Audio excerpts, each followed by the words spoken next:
বন্ধুরা, আপনি যদি মনে করেন আপনার ভাগ্য খারাপ, তাই আজ আমি আপনাদের সাথে যে প্রেরণাদায়ক গল্পটি শেয়ার করতে যাচ্ছি তা শুধু আপনার জন্য। শেষ পর্যন্ত মনোযোগ সহকারে শুনুন। তো আর সময় নষ্ট না করে চলুন গল্পটি শুরু করা যাক। আর শুরু করার আগে আপনি যদি এই চ্যানেলে নতুন হন তাহলে অবশ্যই চ্যানেলটিকে সাবস্ক্রাইব করে রাখবেন। আর ভিডিওটি যদি ভালো লাগে তাহলে অবশ্যই একটি লাইক করে দেবেন।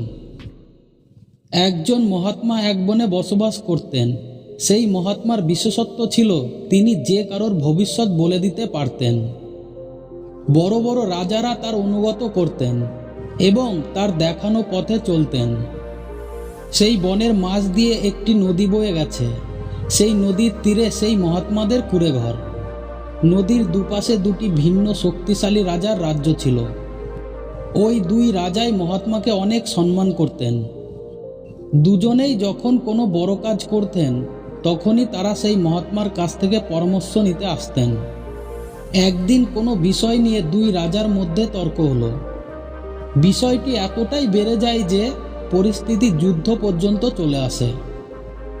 যুদ্ধের তারিখ ও সময় উভয়ই নির্ধারিত ছিল। যখনই তারা কোনো বড় কাজ করতেন তারা উভয়েই সেই মহাত্মার পরামর্শ নিতেন। এই কারণেই প্রথম রাজা সেই মহাত্মাদের কাছে আসেন এবং তাদেরকে জিজ্ঞাসা করেন যে, মহাত্মাজি, আমি প্রতিবেশী রাজ্যের সাথে যুদ্ধ করার সিদ্ধান্ত নিয়েছি এবং তাই আমি জানতে চাই যে যুদ্ধের ফলাফল কার পক্ষে হবে। সেই মহাত্মা বলেন, আপনি যদি যুদ্ধ করেন তাহলে আপনার পরাজয় নিশ্চিত। তখন সেই রাজা মহাত্মাকে জিজ্ঞাসা করেন, জেতার কোনো উপায় নেই? সেই মহাত্মারা বলেন, যুদ্ধ করলে পরাজয় নিশ্চিত।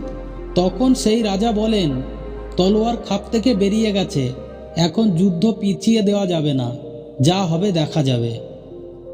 তারপর সেই রাজা একই পথে চলে যায় এবং তার সেনাবাহিনীকে কঠোর পরিশ্রম করতে বলে। সমস্ত সৈন্যরা রাজার আদেশ পালন করতে এবং কঠোর পরিশ্রম করতে শুরু করে।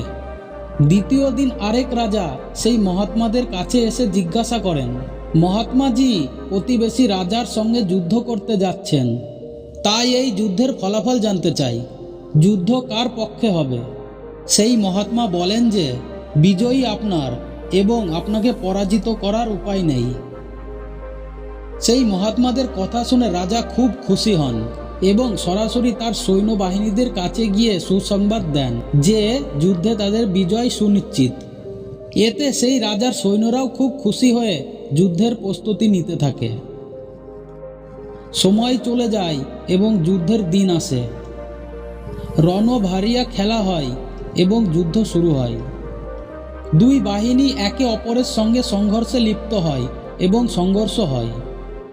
প্রথম রাজার পরাজয় নিশ্চিত দেখে তারা দ্বিতীয় রাজার সেনা স্তূপ করে এবং প্রথম রাজা যুদ্ধে জয়লাভ করে।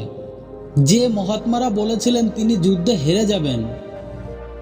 যুদ্ধ জয়ের পর সেই প্রথম রাজা সেই মহাত্মাদের কাছে যান এবং তাদের জিজ্ঞাসা করেন, মহাত্মা, আপনি বলেছিলেন যে আমি সেই যুদ্ধে হেরে যাব, কিন্তু আমি যুদ্ধে জিতেছি। কিভাবে আপনার ভবিষ্যৎবাণী ভুল পরিণত হলো?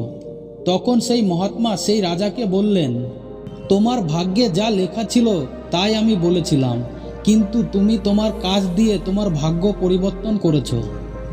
আপনার বিজয়ের কারণ হলো আপনি আপনার ভাগ্যের চেয়ে আপনার কর্মকে বেশি গুরুত্বপূর্ণ মনে করেছিলেন এবং অন্য রাজা সব কিছু ভাগ্যের ওপরে ছেড়ে দিয়েছিলেন, যার কারণে আজ তুমি বিজয়ী।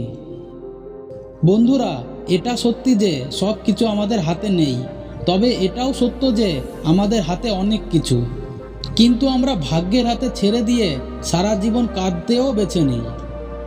বন্ধুরা, মানুষ জানে কিভাবে সুস্থ থাকা যায়, কিন্তু সময় না পাওয়ার অজুহাত দেখিয়ে নিজেদের ভেতরের রোগ পুষে রাখে এবং যখন এটি গুরুতর অসুস্থতার আঘাত আনে সেই লোকেরা তাদের ভাগ্যকে দোষ দিতে শুরু করে।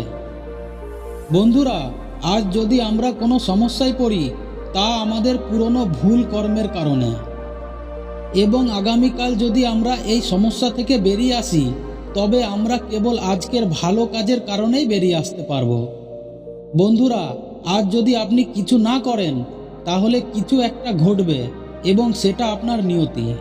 এবং আপনি যদি আজ আপনার বুদ্ধিমত্তাকে কাজে লাগিয়ে যা করতে চান তাহলে সেটাই আপনার কর্মফল। তাই আপনাকে কিছু করতে হবে নাকি ভাগ্যের ওপরে নির্ভর হতে হবে, সেটা আপনার ব্যাপার।